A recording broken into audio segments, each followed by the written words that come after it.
The Galactic Council had ruled the known universe for 12,000 years, and nobody had ever challenged their authority in all that time, because they were too powerful and too organized, and everyone knew that fighting them meant certain death. But humans were about to change that forever, and the Council had no idea what was coming for them, and how badly they had miscalculated everything about the strange species from Earth. Commander Jake Morrison stood at the viewport of the human diplomatic vessel Endeavour, and watched the massive Council station grow larger as they approached, and his stomach twisted with worry, because he knew this emergency summons meant nothing good for humanity. And beside him, Lieutenant Amy Brooks kept reading the transmission over and over, as if the words might change if she looked at them enough times, but they never did. The Council chamber was enormous beyond anything Jake had seen before, and it orbited a neutron star called Kelvar 9, and the station was so big it housed populations equivalent to entire planets. And when Jake walked into the main assembly hall, he felt very small and very human and very alone among all these alien species who looked at him like he was an annoying insect that had wandered into their perfect garden. High Chancellor Vrektal was an insectoid being from the Jarn Collective, and he stood at least 3 meters tall, and his mandibles clicked with barely hidden contempt as he addressed the human delegation. And Jake knew immediately that this meeting was not about negotiation, but about demands and submission and control. The Chancellor's voice boomed through the chamber as he spoke about violations and ordinances and treaty breaches, and Jake listened to every word while his jaw tightened with each passing second, because everything Rektal said was either a lie or a twisted version of the truth designed to make humans look like criminals, when all they had done was try to survive and grow and reach for the stars like any species had the right to do. Humanity had colonized 14 worlds in the Outer Rim, and the Council said these were unauthorized, but Jake knew those worlds had been empty and unclaimed, and nobody had wanted them until humans made them valuable and productive. And now, suddenly, the Council cared very much about who lived there and who had permission, and who followed their endless rules that seemed designed to keep newcomers in their place forever. The accusations continued, and Vrektal talked about military technology and population controls, and compliance with regulations that humanity had never agreed to follow. And Jake felt his anger rising because he understood what this really was, and it was not about laws or order but about fear and control and keeping humanity from becoming too successful. Too quickly. Jake stepped forward and his voice was steady despite the tension in the air, and he said that the worlds were unclaimed and the technology was defensive, and humanity did not believe in letting other species tell them how many children they could have or where they could live or how they could defend themselves, and the chamber erupted with angry sounds from every species present, because nobody talked back to the Council like that, and certainly not some primitive species that had only been in space for a few decades. Vrektal raised his primary limbs and demanded silence, and then he delivered the ultimatum that would change everything.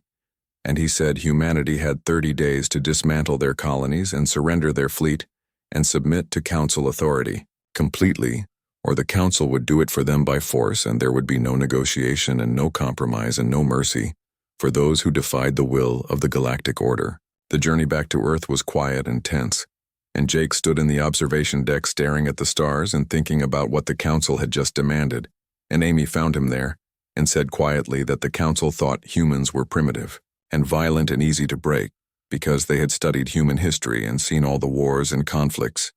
and assumed humanity would fold under pressure, just like every other species had done before them. Jake turned to face her, and his expression was hard as steel, and he said the Council did not understand what they were dealing with because every war and every conflict in human history had taught humanity something valuable, and they had learned to adapt and survive and overcome odds that should have destroyed them 100 times over.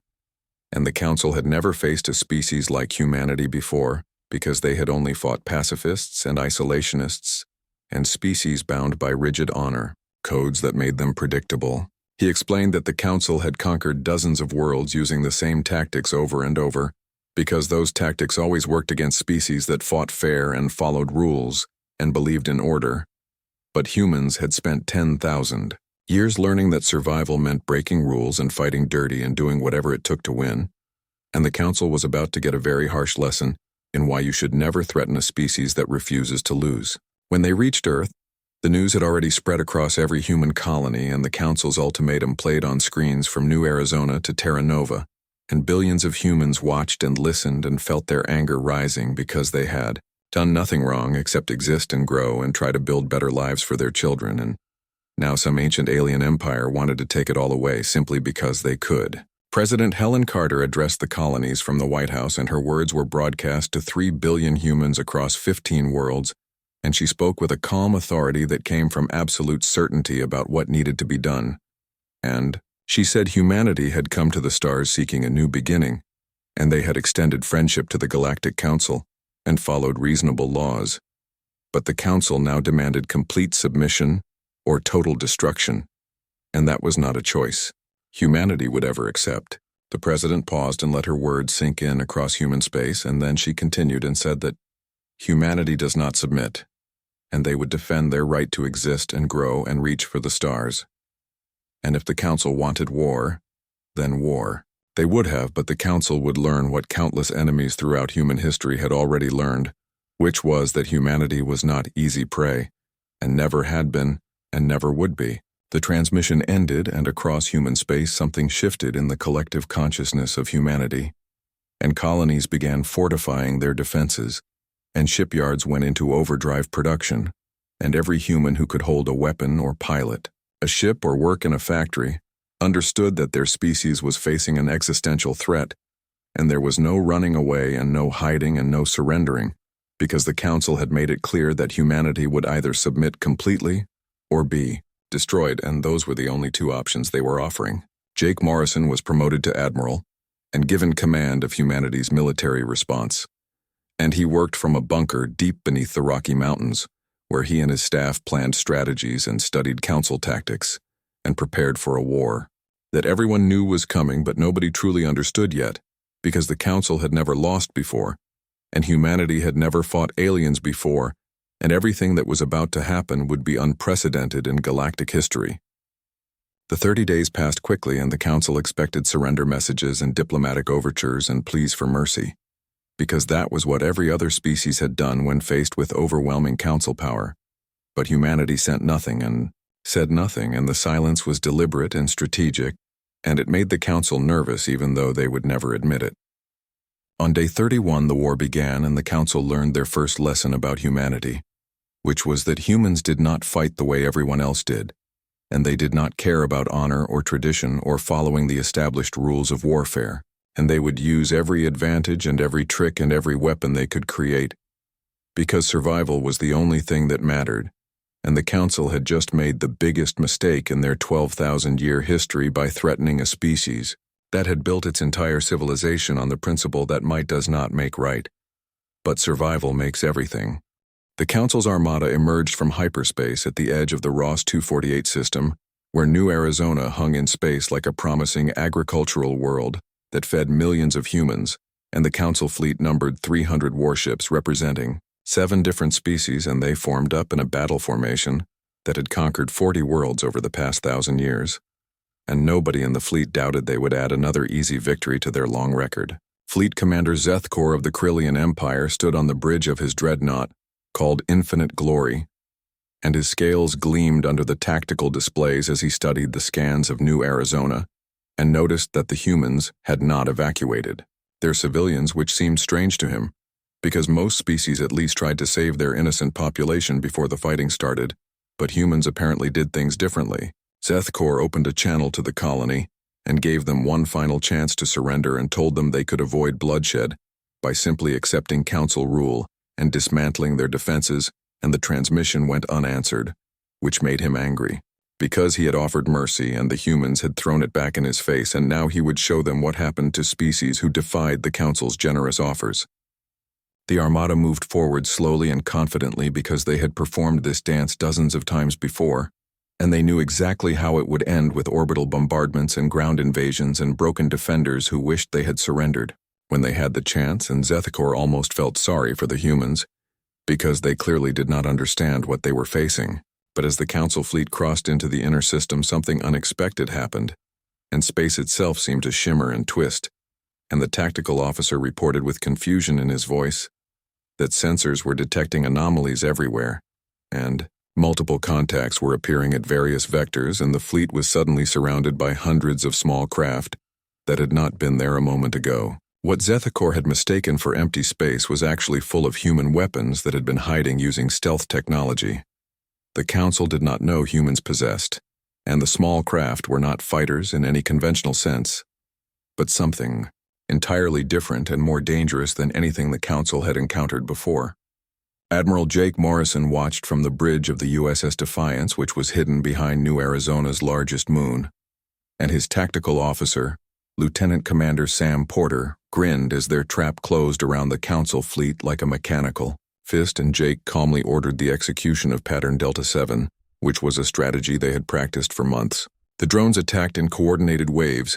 and their artificial intelligence systems were linked through quantum communication that the Council could not jam or intercept, and each drone carried a payload specifically designed to exploit weaknesses in Council shielding technology that humans had discovered through 3 decades of careful observation and sometimes espionage. Zethikor watched in growing horror as his formation disintegrated under the coordinated assault, and the small craft were too numerous and too fast and too coordinated, and his heavy weapons could not track them properly, and his shields, which were designed to absorb massive energy strikes, proved useless against the kinetic penetrators and plasma charges that slipped through like needles piercing cloth. He ordered his fleet to return fire and launch fighters and form defensive positions, but it was already too late because the swarm was among them. And behind the swarm came something worse, which was humanity's actual warships emerging from behind the moon, where they had waited patiently for the Council to commit fully to the attack. The human warships were not as large as Council dreadnoughts, but they were fast and maneuverable, and armed with weapons that the Council's databases insisted were impossible because the energy requirements should have been beyond what a ship that size could generate. But humans apparently did not care what the Council's databases said was possible. Captain Nicole Hayes commanded the destroyer Relentless, and she brought her ship in at an angle that made her weapons officer, Lieutenant Greg Foster, wince, because they were going to pass within 200 meters of a Krillian cruiser's hull, which was dangerously close by any standard of naval warfare. But Nicole knew exactly what she was doing, and she had practiced this maneuver 1,000 times in simulations. The Relentless screamed past the enemy cruiser at a velocity that would have been suicidal for any Council ship, because their internal dampeners could not handle those kinds of accelerations. But human ships were built differently, and human crews trained differently, and as they passed, Nicole ordered her railguns to fire, and depleted uranium slugs, traveling at a fraction of light speed, punched through the cruiser's armor like paper, and detonated its reactor core from the inside. Similar scenes played out across the battlefield as human ships fought with a style that was aggressive and unpredictable, and willing to take risks that seemed insane to Council commanders who had been trained in careful, measured warfare where you never risked your valuable ships unnecessarily. But humans apparently believed that calculated risks were better than slow, methodical approaches that gave the enemy time to adapt. Every human maneuver showed a deep understanding of physics and tactics that came from a species that had spent 10,000 years perfecting the art of war on a single planet before they ever reached space, and the Council had never fought anyone who understood warfare at such a fundamental level, because most species had been peaceful before the Council conquered them and forced them to learn violence. Zethikor's flagship shuddered as multiple impacts rippled across its hull, and his damage control teams reported that they were losing atmosphere in 17 compartments, and the main reactor was operating at only 60% efficiency, and he realized with cold certainty that his fleet was going to lose this battle unless he retreated immediately. He ordered all ships to retreat to hyperspace, and his fleet tried to comply, but they discovered that their hyperspace vectors were blocked by mines that generated localized gravity wells, and ships that tried to jump anyway were torn apart by the conflicting gravitational forces, and the screams of dying crews echoed across the communication channels. Of the 300 ships that entered the Ross 248 system, only 73 escaped, and the rest were destroyed or captured, and their crews were taken prisoner and treated according to proper rules of war, which surprised the Council officers, because they expected humans to execute prisoners or torture them for information. But instead they received medical care and decent food and respectful treatment. Not a single human ship was lost during the battle, and the victory was so complete and so one-sided that it shocked everyone who heard about it, because the Council was supposed to be invincible, and their fleets were supposed to be the most powerful. force in the galaxy, but humans had destroyed them without breaking a sweat. On New Arizona, the colonists watched from underground shelters as debris from the Council fleet burned up in their atmosphere and streaked across the sky like falling stars, and children, who had been terrified hours earlier, now cheered and celebrated. Because the monsters from space had been defeated by their protectors, Jake allowed himself a moment of satisfaction as he watched the last Council ships flee. But he knew this was only the beginning, and the Council would not accept defeat easily, and they would return with more ships and better tactics, and humanity needed to be ready for the real war that was about to begin. He ordered his communications officer to send a message to all Council frequencies, and the message was simple and direct and contained only 6 words. But those 6 words would echo across the galaxy and strike fear into the hearts of Council leaders who had never known defeat, and the message said, "You wanted war and now you have it." In the Council chamber, High Chancellor Rektal received the news of the defeat with disbelief that quickly turned to rage, because the impossible had just happened, and his invincible fleet had been destroyed by primitives who should not have been able to fight back effectively, and he realized that the Council had severely underestimated humanity. Some Council members suggested negotiation and compromise and finding a peaceful solution, but Rektal refused to consider such weakness, and he declared that this changed nothing, and it was only one battle and one lucky victory. And he ordered the mobilization of the full Council fleet to show these primitives what real power looked like. But in the back of the chamber, some of the older and wiser Council members exchanged worried glances, because they had studied human history more carefully than Rektal had, and they knew that humanity's most dangerous trait was not their technology or their tactics, but their absolute refusal to quit no matter how bad things got. And they wondered if the Council had just made a terrible mistake by threatening a species that thrived on adversity and grew stronger under pressure. The news of humanity's victory spread across the galaxy faster than light, and species that had been conquered by the Council whispered among themselves about the humans who had done the impossible and defeated the invincible. And some began to wonder if maybe the Council's reign was not as eternal as everyone had believed, and maybe there was hope for freedom after all, if only someone was brave enough to fight. The Council's response to their humiliating defeat at Ross 248 came exactly as Admiral Jake Morrison predicted, because empires never learned from their mistakes quickly, and within 2 weeks they assembled a fleet of over 2,000 warships, drawn from every member species, and High Chancellor Rektal personally oversaw the operation from the super dreadnought Eternal Dominion, which was so massive it had its own gravitational field strong enough to affect nearby asteroids. Jake stood in the war room deep beneath the surface of Titan, which was Saturn's largest moon, and the chamber was filled with holographic displays showing the disposition of human forces across 15 star systems,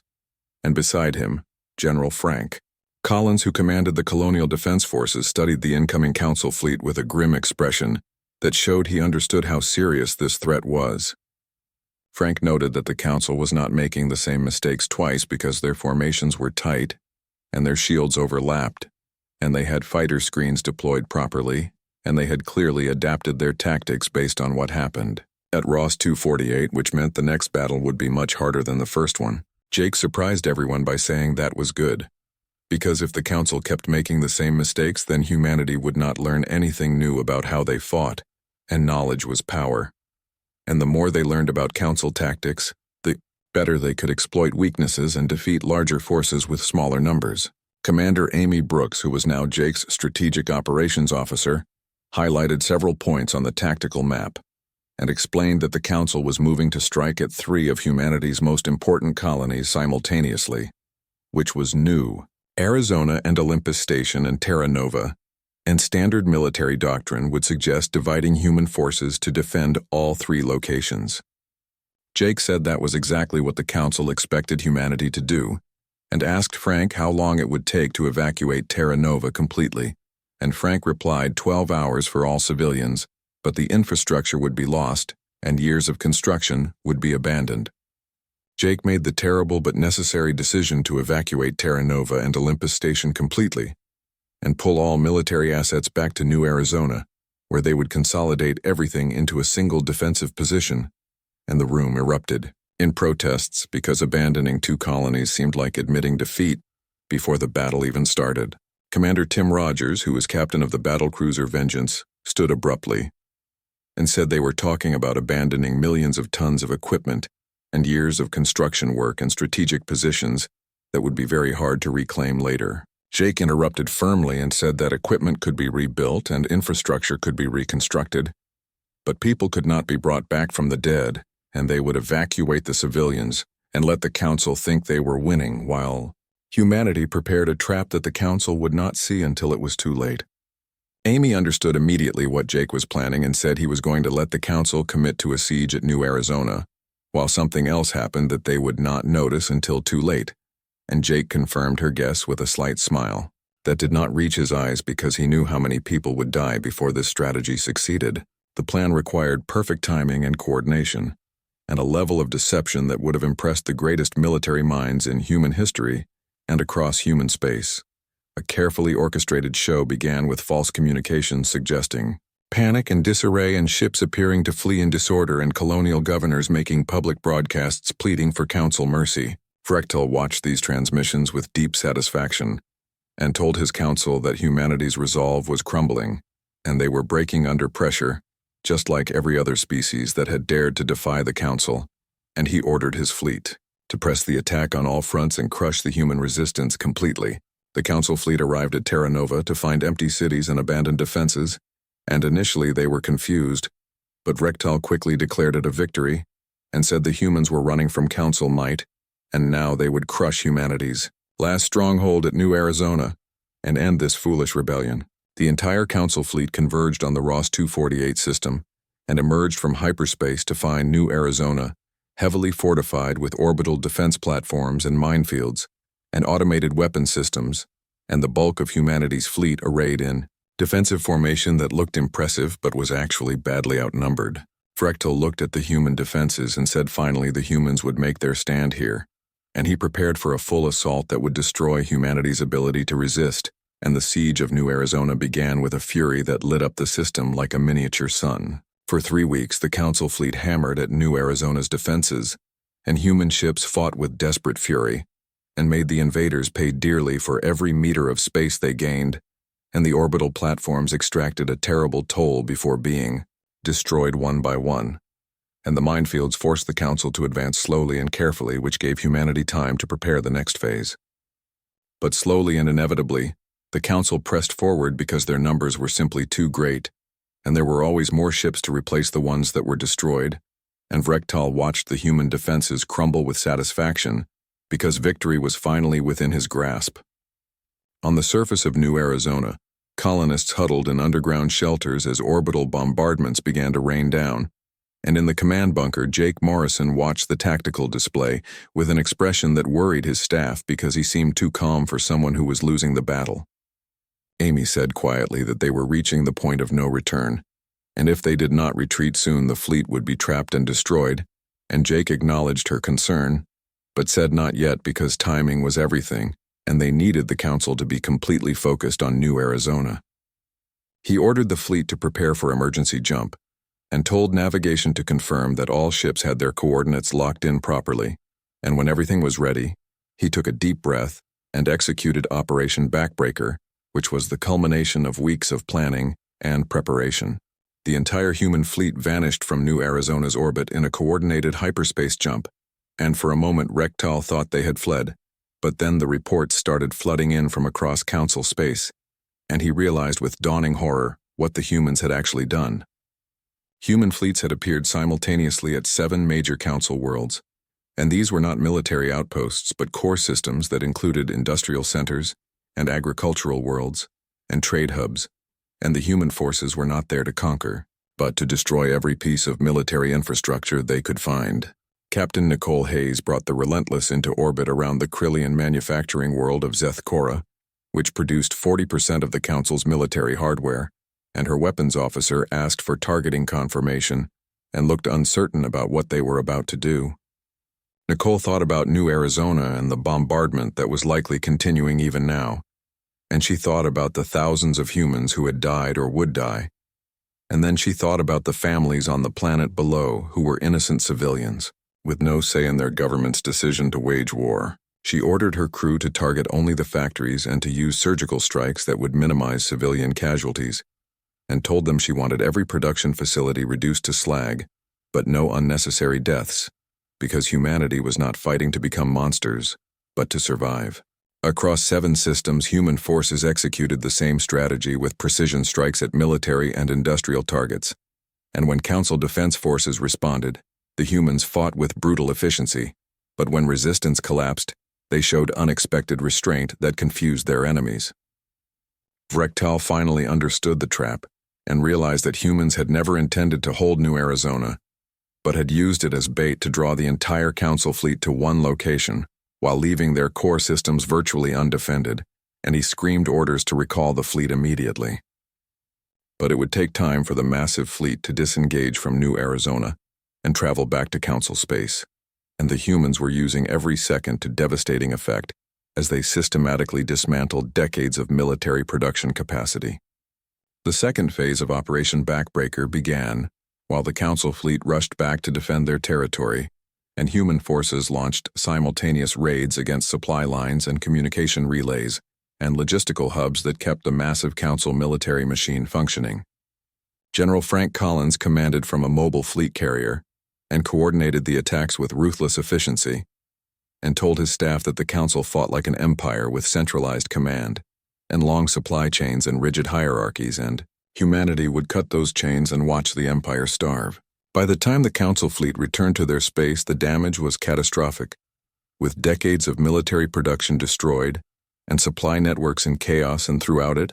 all human forces remained elusive and struck and vanished before superior numbers could trap them. In the ruins of his strategy room, Vrektal stared at displays showing the extent of the damage, and around him the Council members argued and blamed and panicked because their invincible military machine was being taken apart piece by piece by an enemy that refused to. 6 months into the war, the Galactic Council was falling apart from within, and the initial confidence had evaporated completely and been replaced by grim determination among some member species and outright terror among others, and 3 Council species had already withdrawn their fleets entirely and chosen neutrality over further losses, and the economic cost of continuing the war was becoming impossible to sustain. Admiral Jake Morrison stood in the rebuilt command center on Titan reviewing intelligence reports with his senior staff, and the war had aged him visibly with new lines around his eyes and gray hair that had not been there before. But his strategic mind remained as sharp as ever, and he studied the latest Council fleet movements with careful attention. Commander Amy Brooks reported that the Council was finally adapting properly, and they had decentralized their command structure and broken their large fleets into smaller, more mobile task forces,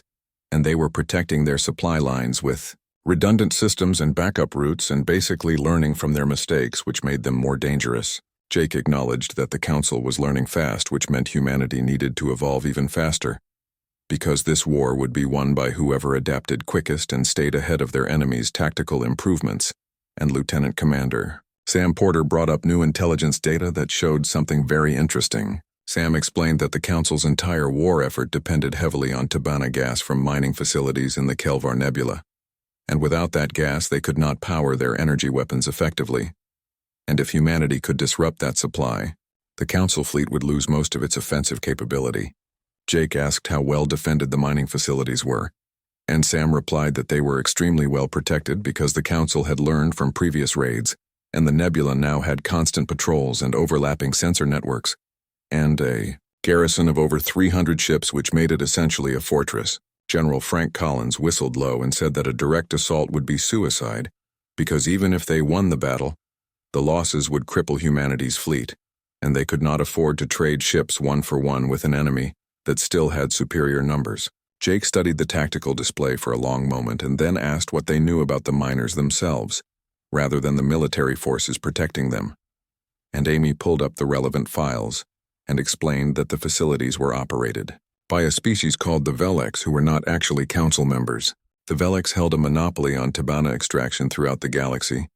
and they were extremely profit-focused, and according to intelligence reports, they were not particularly happy about the war because their profits had dropped significantly, and several of their facilities had been damaged in the fighting, and they were losing money every day the war continued. A slow smile spread across Jake's face, and he said that maybe it was time humanity had a conversation with the Velex about business opportunities and mutual benefits, and sometimes the best way to win a battle was to avoid fighting it altogether, by making the enemy's supporters realize they were on the wrong side. 3 weeks later, a single human diplomatic shuttle approached the Kelvar Nebula under a flag of truce, and it was met by a squadron of Council interceptors who were suspicious and aggressive. But after extensive scanning, they allowed the shuttle to proceed to the main mining platform,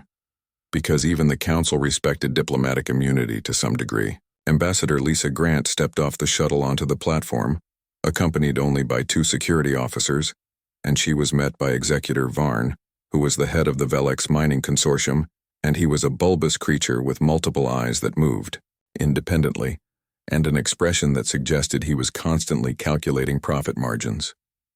Varn told Lisa that she was either very brave or very foolish to come here, and humans had a reputation for reckless behavior. But Lisa replied smoothly that she preferred to think of herself as pragmatic, because the war was bad for business, and everyone knew it. She activated a holographic projector and showed Varn detailed statistics about how his profits had dropped 60% since the war started, and his facilities were constantly at risk, and the Council was demanding increased production while actually paying reduced rates and basically taking advantage of his monopoly position. Varn's eyes rippled in what might have been agreement, but he said carefully that the Council had been generous patrons for many generations, and breaking that relationship would be dangerous, and Lisa asked if they had really been generous, or if they had simply been the only option available. She presented humanity's offer, which was 20% above Council rates for Tabana gas, and guaranteed safety for all Velex facilities and exclusive trading rights in human space, which was growing rapidly and would eventually be a massive market, and Varn listened carefully while calculating the potential profits. He asked what humanity wanted in exchange for this generous offer, and Lisa replied bluntly that they wanted the Velex to stop supplying Tabana gas to the Council, and it did not have to be permanent, but just until the war ended and the galaxy returned to normal business operations. Varn was silent for a long time, and his multiple eyes studied Lisa with careful attention, and he finally said that if he agreed, and the Council won the war, they would destroy the Velex completely for betrayal. And Lisa countered that if he agreed, and humanity won, then his consortium would be the wealthiest mining operation in the galaxy. She leaned forward and said that Varn was clearly a smart businessman, and he must have noticed which way the war was heading,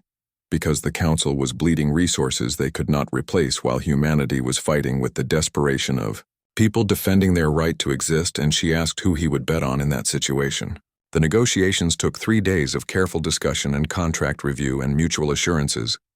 but in the end, Varn and his consortium agreed to the deal because profit was profit, and loyalty to the Council did not pay as well as partnership with humanity, and the Velex would declare neutrality and halt all Tabana shipments claiming unexpected technical difficulties. The effect on the Council war effort was immediate and catastrophic, because within weeks their energy weapons began failing across the entire fleet, and ships were forced to operate at reduced power levels, and entire battle groups became vulnerable to human kinetic weapons that had previously been less effective against energy shields. Vrektal raged when he learned of the betrayal, and he wanted to send forces to punish the Velex, but his advisors pointed out that without Tabana gas, they could not afford to waste resources on a punitive expedition, and the mining platforms were too valuable to destroy,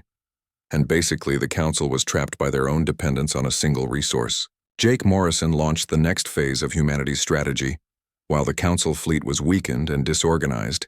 and human forces began a systematic campaign to liberate occupied worlds, but not to conquer them for humanity, but to restore their independence and let them govern themselves. Captain Nicole Hayes led the liberation of Tarna IV, which was a peaceful agricultural world that the Council had occupied 20 years earlier, and her fleet entered orbit expecting a major battle, but found instead that most of the Council garrison was already retreating because their ships were critically low on power. The remaining Council commander was a Jarn officer named Clethvar, and he broadcast an offer to surrender in exchange for safe passage for his forces, and Nicole considered the request carefully because she could easily destroy the weakened Council ships. She accepted his surrender terms and said his forces could leave orbit unmolested, but she wanted him to deliver a message to the Council when he returned, and she told him that humanity did not want to rule the galaxy, but just wanted to be left alone to live their lives, and this war could end tomorrow if the Council recognized human sovereignty. Clethavar's mandibles clicked in surprise, and he asked why she would let them leave when she could destroy them easily. And Nicole replied quietly that humanity was not fighting to conquer, but to defend their right to exist. And there was a difference between those two things. Similar scenes played out across a dozen systems as human forces liberated oppressed worlds, and then withdrew entirely, leaving the planets to govern themselves, which astonished both the Council and the freed populations, because conquerors did not behave like this. The propaganda value was immense because worlds that had feared humanity began seeing them as liberators instead of conquerors, and some even began secretly providing intelligence to human forces, which further undermined the Council's already weakening position. 5 more species withdrew from the Council war effort over the following weeks, and others demanded Rektal's resignation, and the Krillian Empire, which had lost nearly half its fleet, began secret negotiations with human representatives to discuss peace terms. Rektal refused to accept that the war was lost, and he insisted on one more offensive that would target Earth itself and crush humanity's homeworld and force the colonies to surrender. But many Council members opposed this desperate plan. Theor, Chancellor, pushed forward anyway because he had enough support among the hardliners and the remaining Council fleet, which numbered nearly 800 ships assembled, for what everyone knew would be the final gamble of a failing empire. Earth hung in the view screen like a blue jewel against the infinite darkness of space, and continents and oceans were visible beneath swirling white clouds, and Admiral Jake Morrison stood on the bridge of the USS Defiance, positioned at the edge of the Sol system with the assembled human fleet arrayed around him in defensive formations that had been practiced countless times. The human fleet consisted of 250 warships supplemented by another 100 civilian vessels that had been armed with whatever weapons could be mounted on their frames, and Jake knew they were outnumbered more than 3-1 by the approaching Council fleet. But numbers had never been the deciding factor in human conflicts, and they would not be today either. Commander Amy Brooks reported from her station that the Council fleet would arrive in 10 minutes, and all ships were reporting ready status, and weapons were armed, and crews were at battle stations, and across the human fleet thousands of men and women prepared to defend their homeworld against an empire that had never known defeat. Jake opened a fleet-wide communication channel and began speaking to every person under his command, and he told them they were fighting for more than their colonies or their sovereignty, but for their home itself. And for thousands of years, humanity had called Earth their mother and their origin, and the place where they first looked up at the stars and dreamed of touching them. He continued by saying the Council thought they could take that away from humanity, and they believed their numbers and technology and thousand-year empire gave them the right to dictate who could reach for the stars, but they did not understand humanity at all, and they did not know that humans were most dangerous when defending what they loved. Across the fleet, on every bridge and in every fighter cockpit, humans listened to their admiral's words and felt their resolve strengthen, because they were not fighting for abstract political principles, but for the world where their species was born and where billions of their fellow humans still lived and worked and raised families. Jake's voice hardened as he told them the Council was about to learn what countless enemies throughout human history had already learned, which was that humanity would not go quietly, and would not submit, and would fight with every weapon and every ship and every breath in their bodies, and if the Council wanted Earth, they would have to go through every single human to get it. The Council fleet emerged from hyperspace in a massive formation that seemed to darken the stars themselves, and High Chancellor Rektal stood on the bridge of the Eternal Dominion, looking at the small human fleet with satisfaction, because they were outnumbered 4-1, and this battle would finally end humanity's foolish resistance. His second-in-command suggested that maybe the humans knew they could not win, and this was just a token defense before surrender. But Rektal ordered the fleet to advance in battle formation and crush the humans quickly, and then demand Earth's immediate and unconditional surrender. But as the Council fleet advanced, they discovered that space around Earth was not empty at all, and thousands of satellites and old space stations and decommissioned vessels and communications relays had all been repurposed and networked into a massive defensive grid that the Council had not anticipated. Captain Nicole Hayes commanded a squadron of destroyers near Mars and watched the Council fleet enter the trap, and she ordered weapons free on all targets and told her crews to make the invaders earn every meter of space they tried to take. The battle began with a coordinated barrage that turned the space around Earth into a hell of fire and explosive decompression, and the converted civilian vessels revealed their true purpose as drone carriers, and each one launched hundreds of autonomous attack craft that swarmed the Council formation. The Council fleet suddenly found itself engulfed by over 10,000 drones, and each one was programmed with targeting data gathered from months of combat. And the drones were not trying to destroy Council ships, but to blind them by swarming sensors and jamming communications and creating chaos in the precisely ordered formation. General Frank Collins announced from the command carrier positioned behind the moon that the Council was adapting to the drone swarm and switching to concentrated fire patterns, and Jake ordered the execution of Pattern Morrison 7, which involved breaking the human fleet into smaller semi-autonomous units. While the Council tried to restore order to their disrupted formation, human ships struck from multiple vectors and targeted command vessels and coordination hubs with surgical precision, and systematically dismantled the Council's ability to coordinate their superior numbers. Lieutenant Commander Sam Porter brought the destroyer Vanguard in at a reckless angle that made his crew nervous, but he had a firing solution on an enemy command cruiser, and he took the shot without hesitation, and railgun projectiles tore through the cruiser's bridge and decapitated the entire task force command structure. Similar strikes occurred across the battlefield as human forces executed tactics designed to exploit the Council's centralized command system, and every time they killed a command ship, an entire section of the Council fleet lost coordination and became vulnerable to follow-up attacks. On Earth, billions of people watched the battle unfold on screens in shelters and bunkers in cities, and they held their breath as humanity's fate hung in the balance, and parents held their children close and hoped the defenders would succeed. Vrektal watched his perfect formation disintegrate into chaos with growing horror, because the humans were everywhere at once, and striking from unexpected angles and coordinating without any apparent centralized command, and fighting with a ferocity that seemed almost suicidal in its intensity. He ordered 50 Council ships to concentrate fire on the Defiance because killing the human admiral would break their coordination. But defensive satellites intercepted most of the incoming fire, and point defense lasers shot down missiles, and electromagnetic fields deflected energy weapons. When some shots got through the Defiance's shields, her escort ships threw themselves in the way and sacrificed their own hulls to protect their flagship, and Jake watched good people die defending him and felt the terrible weight of command. Amy reported that their shields were failing and another volley would destroy them, but Jake ordered all power redirected to forward weapons and told her to target the Eternal Dominion, because if they killed Vrektal, the Council fleet would lose all cohesion and the battle would be over. She protested that they would be completely exposed and vulnerable, but Jake said he knew and ordered it done anyway because sometimes victory required accepting terrible risks, and the Defiance surged forward with all caution abandoned. The human flagship and her escorts formed a wedge that drove straight toward the enemy. Super Dreadnought and Council vessels tried to intercept, but the human formation punched through with brutal efficiency, and Nicole Hayes saw Jake's strategy and immediately ordered all squadrons to converge on the Admiral's position. What followed was the most intense close-quarters combat of the entire war, as human ships pressed so close to Council vessels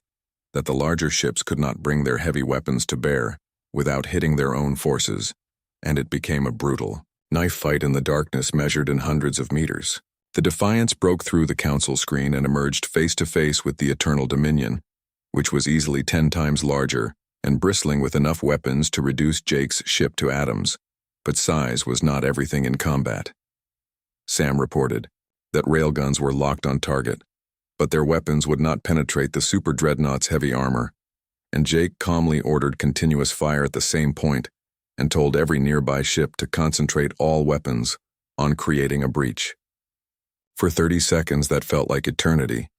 human ships poured kinetic fire into one specific section of the Eternal Dominion's armor,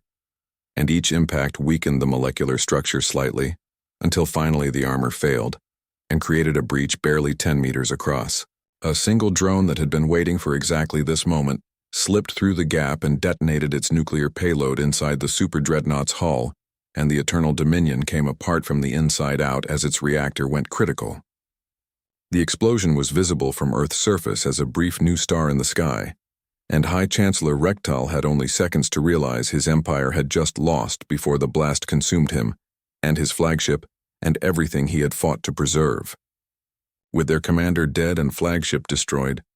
the Council fleet's coordination collapsed completely, and some ships continued fighting while others attempted to retreat, and a few simply powered down their weapons and signaled surrender. Jake, slumped in his command chair exhausted beyond measure, and ordered ceasefire on all frequencies, and told surrendering Council ships they would be granted safe passage. But those who wanted to keep fighting would be accommodated, and the battle was over. The fighting sputtered and died across the Sol system, and of the 800 Council ships that had entered, only about 200 escaped, and the rest were destroyed or captured, and the human fleet had suffered terrible losses with nearly 40% casualties, but Earth remained free. 3 days later, a delegation from the remaining Council members arrived at Earth under a flag of truce, and they met in Geneva with representatives of 17 species who had ruled the galaxy for thousands of years, now asking,